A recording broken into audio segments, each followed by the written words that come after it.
Don't waste time. Life is not a dress rehearsal. Do what you love. And if you don't know what you love, do something because you gain self knowledge through action. Hi, John. Thanks so much for joining me today. Congratulations on your $37 million United States Air Force contract.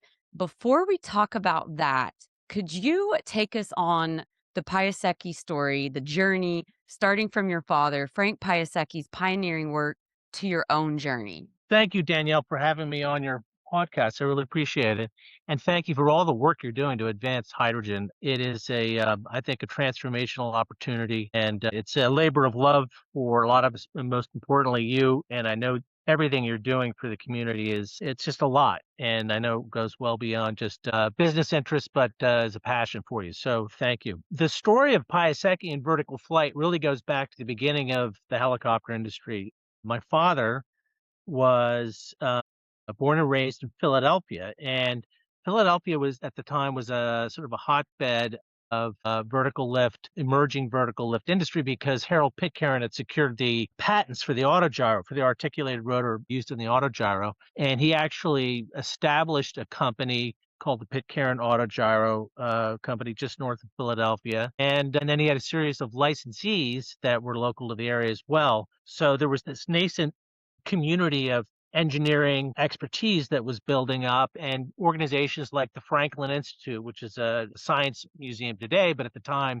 it had a really active role in promoting technology development and actually even training designers, and had a great patent library, et cetera. So Philadelphia at the time was a major center of industrial arts, and those organic capabilities were the the seed, the soil in which the seed of vertical lift really blossomed. And so, When my, was that? Around what decade? well, this was in the late 30s. And in fact, I think if you go into the history books, the sort of pivotal moment was the American, what was the first Rotary Wing Conference of the United States, and it was hosted at Franklin Institute, I think in 1938 or 39, and that's where all the pioneers, including Igor Sikorsky, showed up to talk about the future of vertical lift. In fact, we have the minutes of that meeting in our company safe. That's It's cool. yeah, it's interesting. My dad and a bunch of his buddies from the University of Pennsylvania did get together after they graduated from college, and they had their day jobs because it was, early in the war. So in the evenings they would get together and design and then ultimately build what became the second successful helicopter in the United States, called the PV-2. And that's down at the Smithsonian Air and Space Museum. And the real innovation of that aircraft was the demonstration of dynamically balanced rotor system, which uh, aligned the center of mass and the center of lift of the rotor blade so that the control forces were minimized, and it allowed for scaling up of the rotors to much larger sizes so that helicopters could be more useful machines.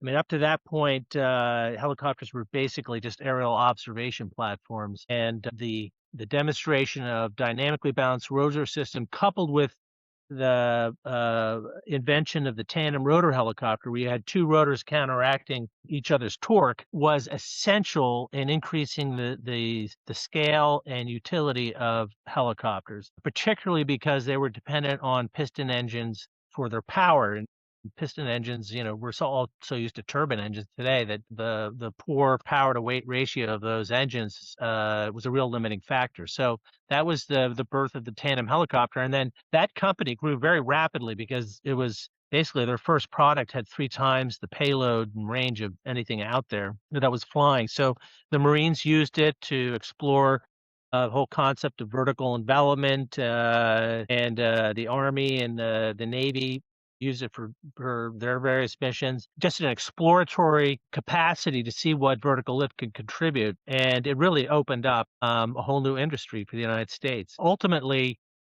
Pius Eke Helicopter, I think, was the largest helicopter company in the world, or certainly the largest backlog. And the DuPonts and the Rockefellers invested to be able to expand its production capacity. And then ultimately, there was a big debate between the founders and the investors over, well, do we reinvest in the company and go to the next generation product? Do we pay out the returns to the investors, et cetera? And so that led to a battle between those two groups. And ultimately, my dad left the company with his original founding group, and they sold the company to Boeing. It became the Vertol division of Boeing. Wow, And I did not know that. dad and his R&D team created the company that my brother Fred and I run now, which is Piasecki Aircraft Corporation. So, What was the company that your dad that was sold to Boeing? What was the name of that company?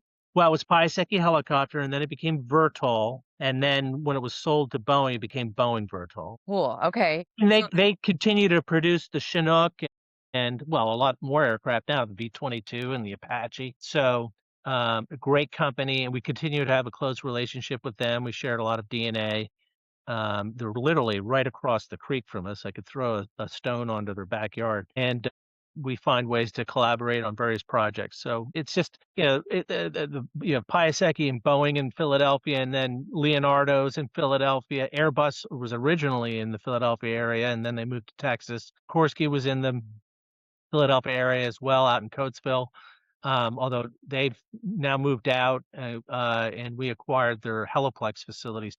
Then there's a whole ecosystem of suppliers. I mean, you just don't snap your fingers and create a helicopter industry. I mean, you have all sorts and manner of not just industrial partners, but also academic partners. Penn State is a center of excellence in vertical lift, and Maryland plays an important role as well as a center of excellence, and at Georgia Tech as well. So Philadelphia really has a historical role in both the development of the helicopter and in its continued production. that's so cool. It sounds like VTOL, or for those non-aviation folks listening or watching, vertical takeoff and landing, VTOL is really in your DNA. I would have loved to grow up in your household. For me, aviation didn't really come on my radar until I was reinventing myself in my 30s. So I didn't know any of this. So I just can't imagine the amazing things that you witnessed and were exposed to as a child and through adolescence, growing up in that area with your dad doing that. You did say something I wanted to clarify. So you said Boeing continues to work on the Chinook. Did the Chinook, was that a product of your dad and his friend's company? Yeah, the company that we sold to Boeing produced the Chinook and the CH-47 and the CH-40 helicopters, both mainstays in the U.S. military for decades. I Uh, did not know that. That is so cool. People make fun of the Chinook sometimes, but I think it's a pretty cool aircraft. I love the Chinook. What's the term they use for it? The ultimate machine. It's so useful. Yeah, Tandem rotor configuration allows it to do a lot that single rotor helicopters can't do. If your yeah, mission and they're is massive. lift, it's tough to beat a tandem rotor helicopter. Yeah. Oh, that's really cool. So what led to okay, so your dad, so he at night, he's working with his friends on this company. They get success, sell to Boeing. Then your dad starts another company, also this one called Piasecki Aircraft. Okay. And then what year was that? That was 1955, I think was the, founding date, and then they were based originally on the Philadelphia airport and then around the Philadelphia airport, and have always been, local to this area. The focus of that company was really on research and development, and which was really my father's true love. I mean, he loved taking problems and going through this wonderfully creative process to develop innovative ideas to address those problems and then prove them in flight. And he definitely manifested the old adage of every problem's an opportunity. So the focus of the company, as I said, was the design, development, and flight test of novel VTOL aircraft. They did a lot of amazing things. They They built flying cars, a product called the Air Jeep, several versions of it. They built the world's first quad rotor drone. They pioneered compound helicopters to expand the gross weight envelope of helicopters. They built the hybrid lighter than air helicopter aircraft called the Helistat, which was very successful for about 3 months. And then it had a ground accident. It was an unfortunate demise of that project, although the idea is still being pursued by various people out there. So, and then in the 80s, or yeah, I guess it was the late 80s, when the wall was coming down. My father was um, a very patriotic American and took a lot of pride in his Polish roots. And he was a staunch anti-communist. And we grew up sort of hearing a lot of the stories of what's happened over the years with people living under those kind of regimes. And so when the wall came down, Dad really was very focused on doing what he could to try to help Poland emerge out of the Soviet system and come into the West. And President Bush, who was a pretty good friend of Dad's, asked him to go over and help get a product called the W3A Sokol helicopter, FAA certified. So it was one of the first projects that I had the chance to work on, and it was really interesting because we were going over to Poland maybe 4 times a year and meeting with all these great Polish engineers who were so excited about the changes going on. And I saw Warsaw and I saw Lublin and all these cities change so rapidly as they got integrated into the West. And the Polish government was very smart about how they did this. They sustained a lot of the government-oriented, owned industries, these big factories, so people weren't just shoved out onto the streets. They sustained them, but then they provided incentives to for the creation of new businesses. And by the time we finished the FAA certification, Part 29 certification of the W3A Sokol, the rest of the Polish had really overtaken the state-owned enterprises, and I mean, Poland's been an economic engine, ever since. There was a lot of really interesting. I witnessed a lot of interesting evolution of that most people don't get a chance to see because they're not in the front lines of that kind of situation.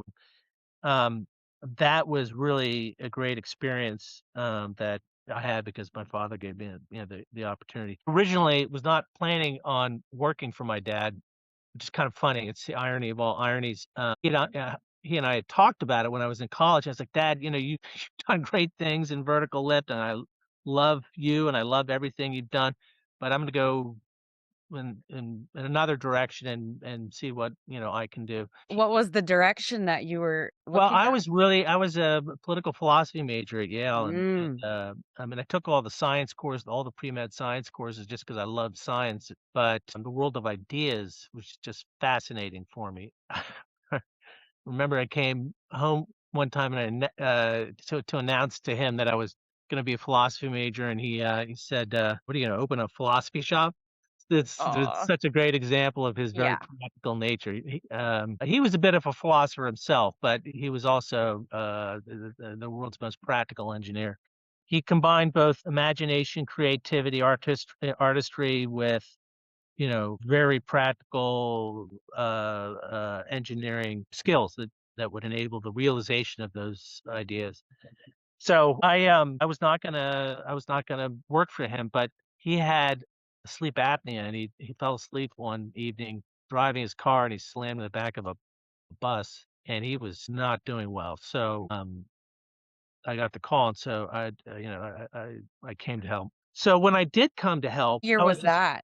that was 89. So when I did come, the more I got involved, the more I would engage with primarily the military customers, the more I saw that technology was just not getting to the warfighter, not getting to the user. And in many cases, it had nothing to do with the technologies. It had everything to do with the impediments of an acquisition system. I wouldn't say monopolistic, but certainly whatever the word is, there was maybe 3 or 4 major OEMs. They had their products, they had their constituencies, and it was very hard to penetrate. And building the same thing over and over and over again is much easier than taking the risk on new concepts. So we really took on this role of a bit of a gadfly, I think, in the industry to push, prove things were possible, and force advancements in the industry. So, and that's both within the industry and within government too. So I think you've seen a lot of change over the past 30 years that have recognized the need to overcome those impediments. A lot of structural change within the government, a lot of change within the industry. And we now have players that, nothing to do with the defense industrial complex. They're all very commercially oriented. They're leveraging technologies at a rate that the big OEM military contractors just aren't capable of. Yep. So it's an exciting time.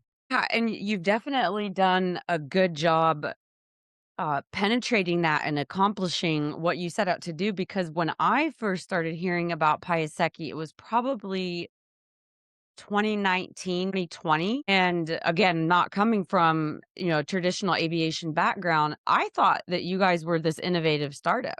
And it wasn't until like maybe the last 2 or 3 years that I started learning more about the history and learned about your dad. And Martine Rothblatt was talking about your dad, and I guess she knew him as well. And so I'm like, I have to know more about this story. And so you've definitely done that from a newcomer coming into this space and seeing what you all are doing. I just saw they're really smart, successful startup, not knowing. So it's a compliment to say that it didn't feel like bureaucratic, if you know what I Yeah. yeah. Yeah. Well, Martine didn't have the chance to meet Dad personally, but she's read a lot about him, and I She think, met your mom, that's what it was. yeah, she Yeah, she was being awarded American Helicopter Museum Achievement Award, and then her family and her staff actually flew and landed at my mom's house. It was great. that's so cool. My daughter went out and painted an orange, day-glow orange circle, right around the old hatch that we had there when we were growing up for landing a helicopter. I mean, to imagine growing up with a helipad is just cool in itself, but then you have your daughter painting a landing spot for Martine is Yeah, amazing. Thank you for correcting me. Yeah, what she said was she had enormous respect for your dad and that yeah. she met your mom. Yeah, thank you Yeah, for but correcting me I on that. have to say that Martine shares a lot of the innovative spirit that my dad had. I think they would have gotten along famously. There is a certain passion for creation that it's not everybody has it, but for those who do have it, it is the wellspring from which so much good comes to society. And Martine is definitely a great example of that. Yeah, in fact, you kinda took the words out of my mouth because when you were describing your dad and saying how he was innovative, artistic, creative, and I can't remember all of the words that you used, but as you were saying it, I was thinking this is exactly how I describe Martine to people. And it seems like the people who really change an industry and then therefore end up changing the world are the people that have this incredible intelligence, some like out of this world intelligence and this like intuition for art and also very practical and like natural born engineers, natural born negotiators um paired with art is just really it's very rare. It sounds like your dad was like that. Um, it was. It was. He had the ability to identify people of creativity and bring them together and create an environment where ideas were welcome. New ideas Yeah. were welcome. That's cool. So, in becoming the CEO of Piasecki, did your mom have an influence on that? Her name was Vivian, correct? Yes, Vivian. I'd have to say that mom did not encourage us to work for dad. She really wanted us to go and explore, our own paths. And she died this past summer at the age of 92, and she had a great life. And It was interesting growing up in our household because we had these two very different parents, but very complementary as well. They shared the same values, but for as hard charging and um, pioneering as my father was, my mom was pioneering as well, but she did it in a very quiet way, and she brought people together to do new things that the community needed. I mean, she founded the Gladwin Montessori School, which we all went to. It was originally called the Children's House, and Gretchen and I have sent our kids, and all my siblings, not all of us, but everybody who was local sent their kids there. Wow. And had the benefit of a Montessori education. She created a Sunday school for a lot of her Catholic friends who were interested in being able to elicit maybe more of a intellectual, curious discussions about religion, faith. We grew up Catholic, and the Catholic Church is not always about debating, various precepts. They're more like, well, this is what it is. And I think she saw a need in the modern world for more of a educated people discussing the ethical challenges where their faith and modern society intersect. And it was more of a thinking person's approach to religion than maybe typical. God, she did so many different things. She was one of the founders of the Constitution Center in Philadelphia. She was on the board of a bank, Fidelity Bank. She did a lot of different things. Oh, she was a trustee of the University of Pennsylvania. She was the chair of the nursing school. She was doing things that she felt were important, and she did them quietly without a lot of fanfare. But I think she did a lot of good. She was on the board of the public broadcasting channel WHYY for years. Anyway, she invested her time wisely, and she always taught us that from for those who have been given much, much is expected, and she lived that and demonstrated those values to us, and she expected the same.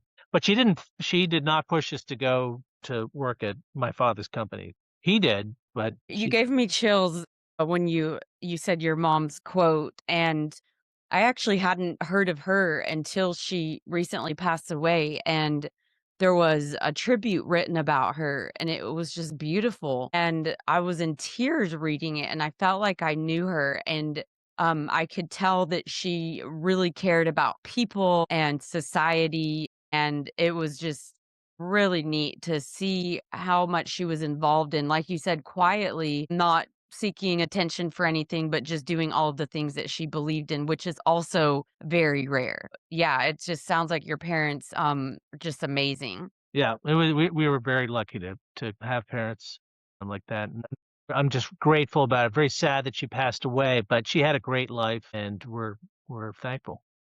Yeah, yeah, well said. Are there other fields or industries or hobbies where you or your family has innovated or would like to innovate, not related to aviation? Well, I think hydrogen itself is an area. I know we've entered the hydrogen universe through aviation, but a lot of the things that make hydrogen a very interesting opportunity for vertical lift also have applications across other sectors of the economy. And so we're looking at a whole bunch of different things that are synergistic with our work with Zero Avia. Just building a hydrogen helicopter isn't enough. You need an infrastructure to support it, and it's not as easy as just putting another fuel depot at a major airport, because helicopters, by definition, operate in a distributed environment. And that's the whole reason why you have vertical lift.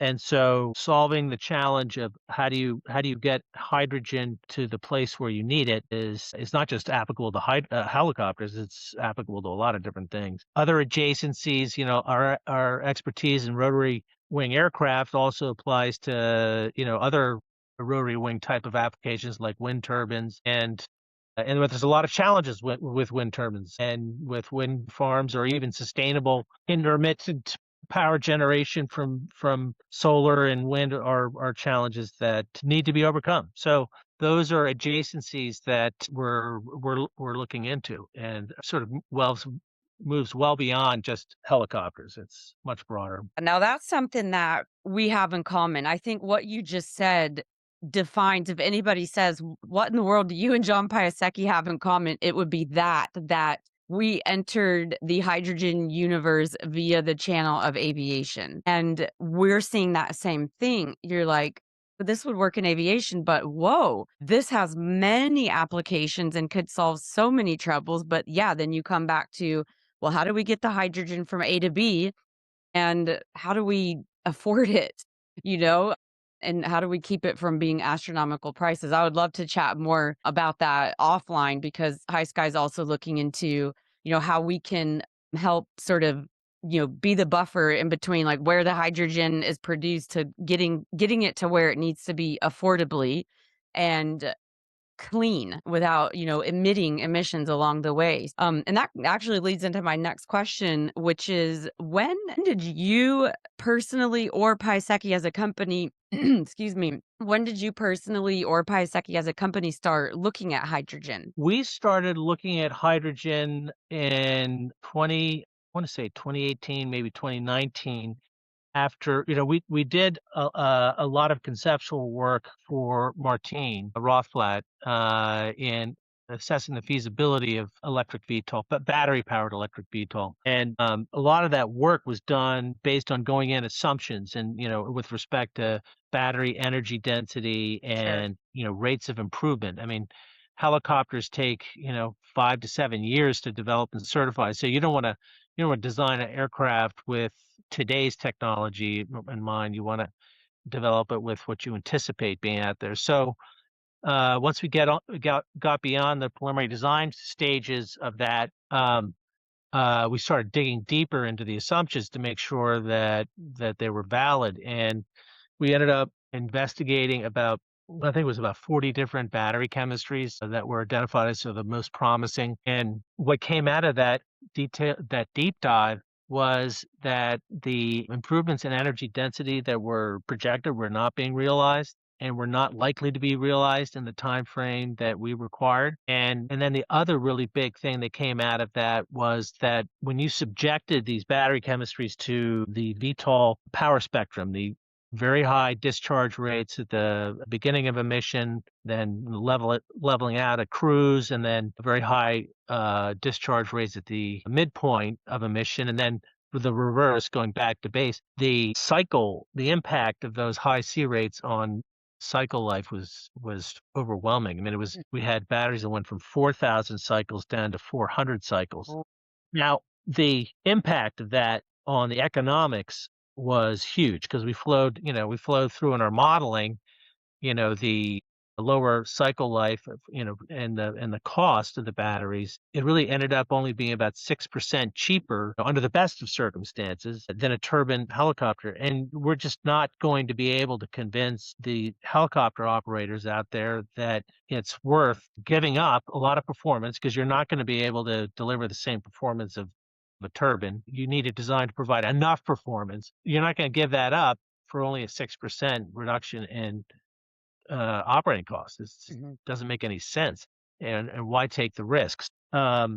We started looking into alternatives, and hydrogen fuel cells were an alternative. But a lot of the challenges, the weight and the complexity of water management systems and the low temperature PEM fuel cells that were, in automobiles became a problem for vertical lift because every pound is precious in a vertical lift application. So we ended up linking up with a small startup called High Point, and we funded them to do some mini stack testing, short stack testing of high temperature PEM fuel cell technology. And those test results were promising enough that we entered into agreement to collaborate. And, ultimately, High Point was bought by Zero Avia, which was pioneering the application of low temperature PEM fuel cells on fixed wing aircraft, where you have a little bit more margin on fixed wing aircraft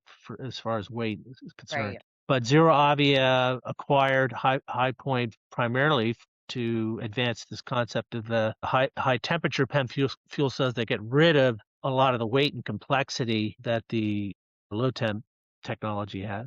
So we are now in the midst of working with Zero Avi we'll do a flight demonstration in the coming a small German coaxial helicopter called the Coax 2D that we've taken out the IC engine and we're replacing it with hydrogen fuel cell system. That will be, we're hoping, the first manned helicopter flight with hydrogen power, vertical flight. Very cool. I hope I get an invite to that. Oh I would yeah. love to be there. That's great. What's the most unexpected yet pivotal moment in Piasekki's journey into eVTOL? And you may have already said it. It might have been what you just said about the batteries. But was there a moment that directed the company's path? Yeah, it was the identification of hydrogen fuel cell technology as a way to close the design loop on a viable product. If you want to introduce a new product into a fairly mature marketplace, dominated by very capable companies with a lot of resources, you have to have a disruptive advantage. And hydrogen fuel cell, at least on paper, shows that it can do that. Now we're in the business, as we have throughout the history of Piasecki, of taking an idea and turning it into real hardware and then testing the hell out of it. And so that's a great opportunity to be able to do that. And if it works, it's wonderful. If it doesn't work, we'll look for ways to make it work. There is no substitute for real test data to make decisions on. So that's why we're highly focused on this Air Force contract and testing the technology at a full 660 kilowatt power level and then running it through the paces. Yeah, and it's gonna be a huge advancement for the industry as a whole. Are you guys the first hydrogen, like, crewed or manned, I guess, crewed or passenger hydrogen aircraft to get funding from the Air Force? Because I can't think of another one. We may be. I'm not aware of anybody else who's gotten funding. They are very interested in advancing electric vertical flight. I think they see a lot of the realities and constraints of battery powered flight. It's very good for certain missions, but if you want to expand into broader markets or even military applications, you're really going to need more energy density to do that. And so I think that's why they're interested in it. They'd also love the idea of reducing cost. Yeah. So, Well, not to mention you could also be in the middle of the Pacific and potentially make your fuel right there, which could be a game changer. yep. Uh, yeah, so could you, speaking of the Air Force, could you briefly describe the Ares project and the PA? So the Air Force contract focuses on two main thrusts. The first thrust is the Ares project, which is a tilt duct configuration that was originally, God, it was really originally conceived under an Army SBIR contract a number of years ago, but it was put forward by ourselves and Lockheed Martin in a competition that DARPA had for a project called Transformer, which was basically a flying car. The novelty of the mission that we were trying to address was something that could launch off of a small ship and travel a meaningful distance and then land in a complex terrain, whether that's in an urban environment or mountainous environment or what have you, where you might not have the large landing areas that large open rotor helicopters require. So that was it was all the name of that project ultimately changed to Ares for Aerial Reconfigurable Embedded System. And we built, Lockheed was the prime, and Piasecki was the lead for the development of the air vehicle. And Lockheed, in addition to doing all the responsibilities of the prime for program management and systems engineering, they had the flight control software and computer hardware. So we were able to develop that aircraft, and it was out at Yuma, and we got about 30 hours of powered ground testing in. We got signed off by the Air Force to proceed to hover flight, but before we could do that, the funding in the program had been fully expended. So Lockheed, to their credit, offered to put in money as long as DARPA put in additional money. DARPA made a decision not to do that, so Lockheed shut the program down, and the Air Force provided us with the air vehicle. Lockheed, have stripped all the software off it, and which they had to do for a variety of reasons. And we really started at square one in developing a new flight control system. And, we established a relationship with Honeywell, who has been developing a triple X fly-by-wire flight control system for a lot of these eVTOL applications, and it's very innovative, practical approach where it's a layered software system where they have validated software that does functions on the aircraft that are agnostic to the configuration, and then as you travel up the stack, you then tailor it to the specific application.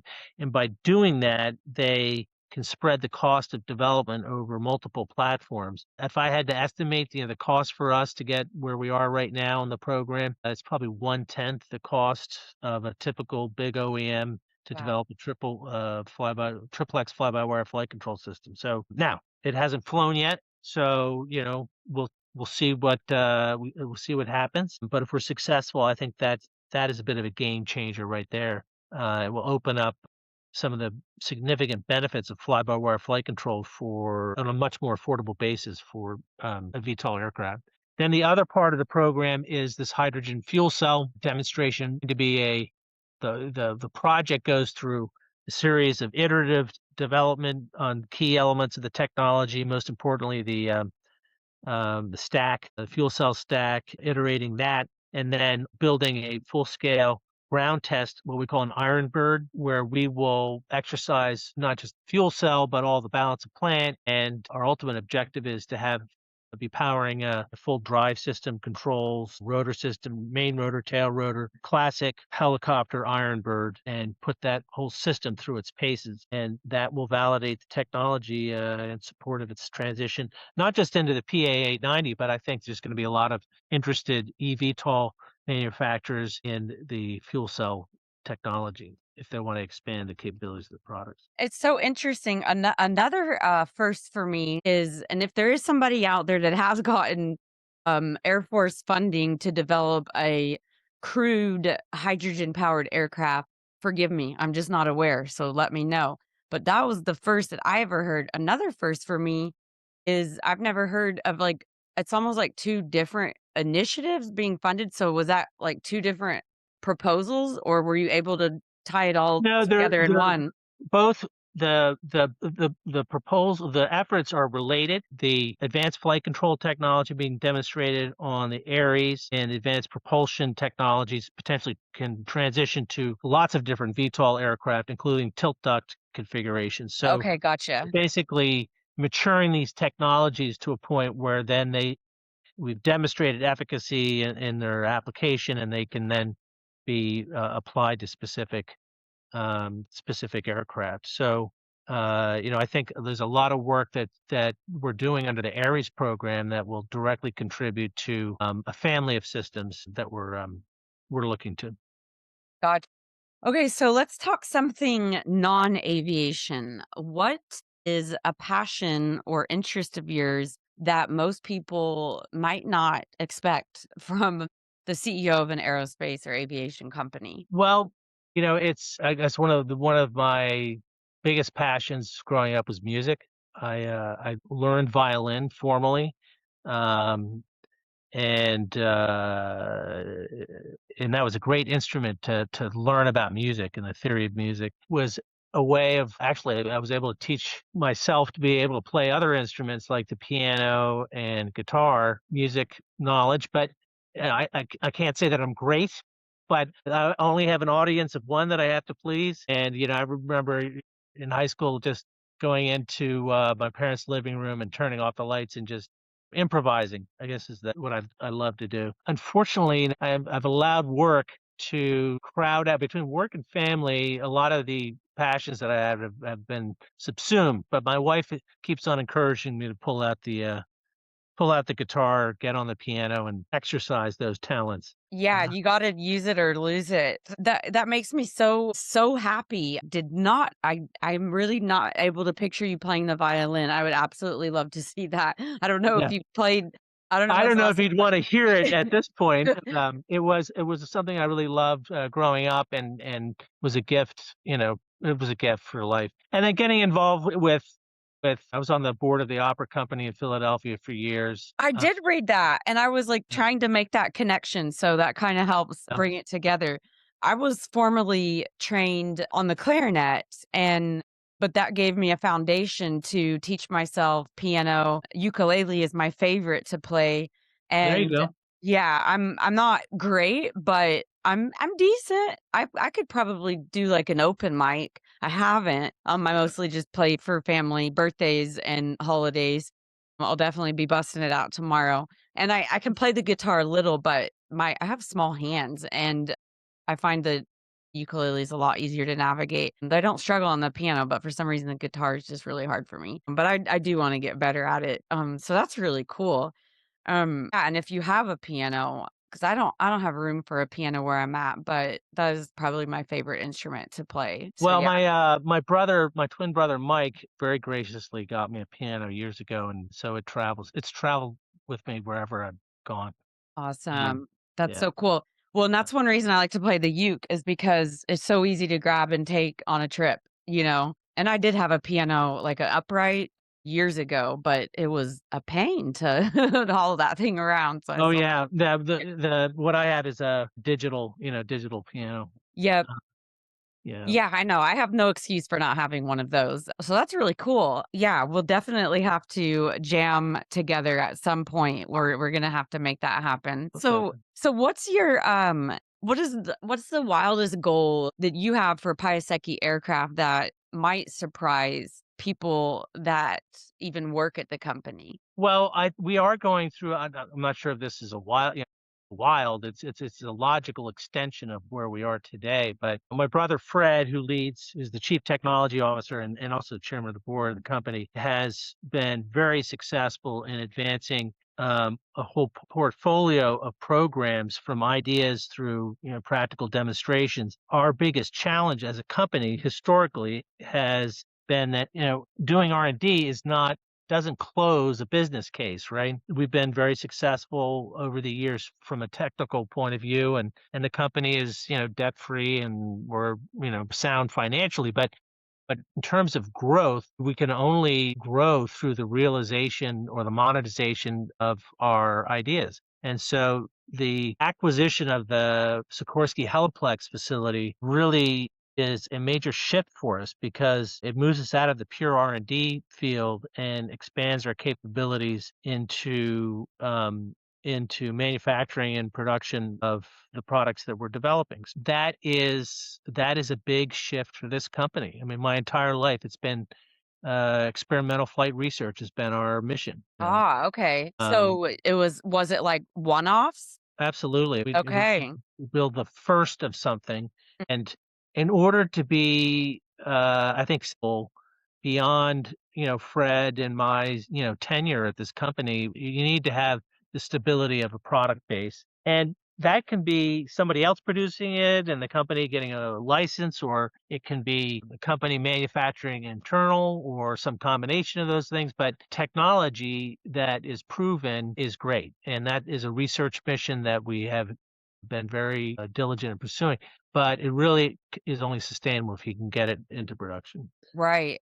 Wow, I'm learning so much. That's so interesting.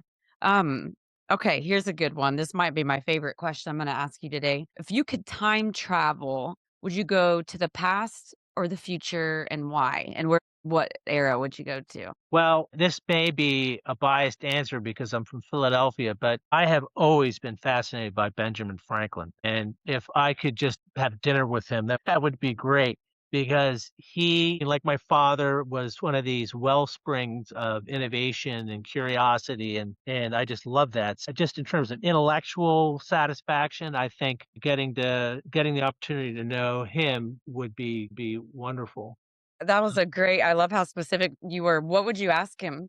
My biggest question would be a life question, like, how did you do all of this? Because you can't go a block in Philadelphia without running into something that Ben Franklin, founded, invented, restored, or, and across such a breadth of different interests. you know, it's extraordinary.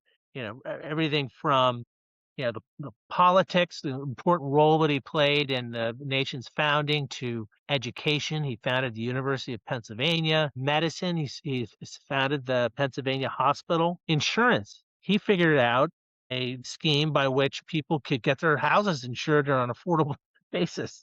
Fire companies. The library, the Free Library of Philadelphia, was founded by him. It just goes on and on. And then, the defense of Philadelphia was the committee to defend the city. His humor, you know, obviously his publishing. He was, in my opinion, he was the forerunner of the internet with his express mail, Yeah, responsibilities up and down the colonies. good So, point. yeah, he was like, I think, our first media mogul. So I just really found him to be a most interesting person at a most interesting time in our country. Now, there's plenty of other times in history that I would love to have been, a fly on the wall, but but Ben Franklin's a pretty good choice, I think. Yeah, that's really cool, and I always find it interesting when I ask that question to people because some people are adamant about wanting to go to the future. Like, I would 100% wanna go to the future. I wouldn't be able to narrow down to one person that I wanted to meet because it would just be too hard to pick. I just would love to go to the future, but yeah, it's like one or the other. Nobody ever says, like, "I wanna go to both," although I didn't give you that option, but, nobody says that. Okay, so if you Well, I could don't know where, go ahead. the future is. It's so dynamic, I wouldn't even be able to establish a location to go to. Right.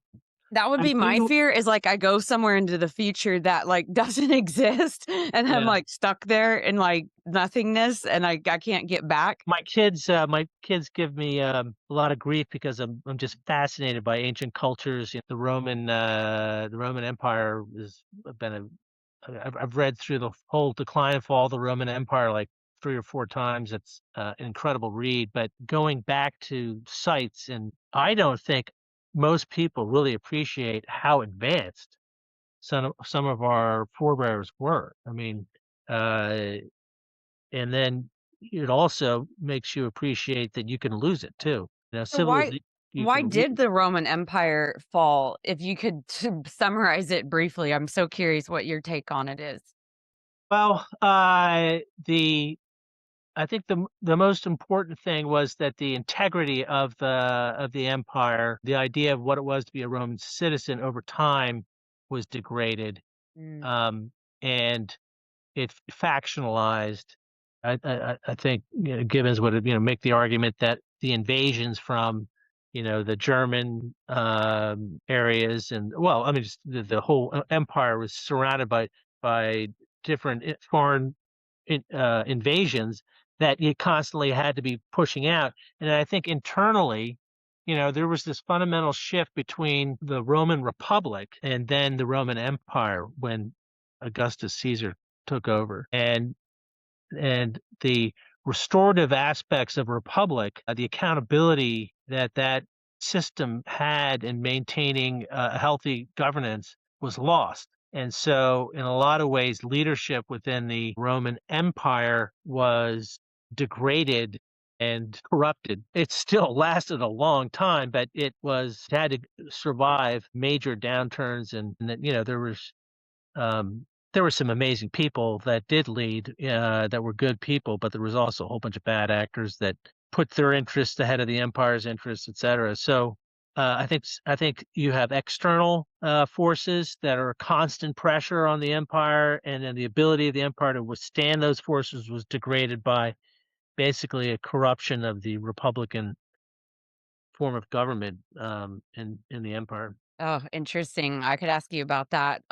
That's another conversation for another day. Okay, if you could go back to a much younger John Piasecki, what do you tell your younger self? Don't waste time. Life is not a dress rehearsal. Do what you love. And if you don't know what you love, do something, because you gain self-knowledge through action. And so sitting and pondering what you want to be when you grow up isn't going to do it. You got to you have to act. And by acting, you will gain knowledge, and then you can make good decisions. There's nothing you can't recover from and you'll be better off because you will know what you like or dislike, even if it's a bad experience. Sort of the corollary to that is to always take advantage of opportunities that come forward. I was blessed with a lot of unique opportunities, and I'm so grateful to have had them. Yeah, I feel like a lot of people are just they're in their comfort zone and they they they don't have the experience to be able to understand what they're missing. Yeah. Who, if you could recommend, by the way, that was brilliant. Life is not a dress rehearsal. I'm committing that one to memory. Well, I I can't love that. take credit for that. There was that somebody else said it, but it is it's a great rule to live by. Well, I think it was Seth MacFarlane that said, "Great art, good artists create, and great artists steal." And I'm pretty sure that he stole that quote. So I think it's fair game that I can say that it's your quote. Um, so yeah, who else would you recommend me bringing on this podcast? Well, Joe Ben might be a good person to bring on. I know that he's interested in hydrogen, and he certainly is the leading. Joby is the lead, got the lead in the eVTOL sector, so I think that he would be worthy. Val Miftakoff might be a good person, the CEO of Zero Avia. Both Um, fantastic recommendations. yeah, yeah. And Well, you already got great. Martine. Yeah, I've got Martine, and I'm gonna get Martine back. I have to finish she gave me homework, so I've got to finish reading Jazz of Physics, which I don't know if you heard her tell me about that book, but you should also read it.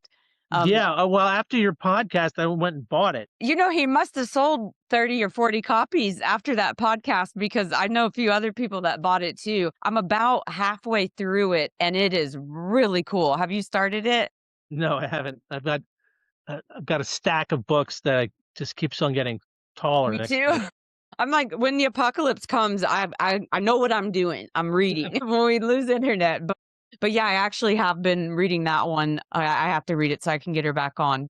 Yeah, John, if you don't mind, when we end this, I just have two quick things that I need to mention after I stop the recording. But thank you so very much for your time with us today. I learned a ton about you. My goal was to learn more about who John Piasecki was away from Piasecki Aircraft, and I think we definitely accomplished that. Are there any last words you'd like to leave our listeners or viewers with? Well, I just appreciate all that you've done, and I'm so happy to be working with my brother Fred, who's really a creative genius as the chief technology officer, and his teams are doing great things. So I feel really blessed to be trying to push the envelope with great people, and I'm very thankful for that, and I appreciate all you're doing. Well, thank you. I'm very thankful for you and your team. And yeah, with that, I'll see you on the other side. Don't hang Okay, up. Don't Daniel.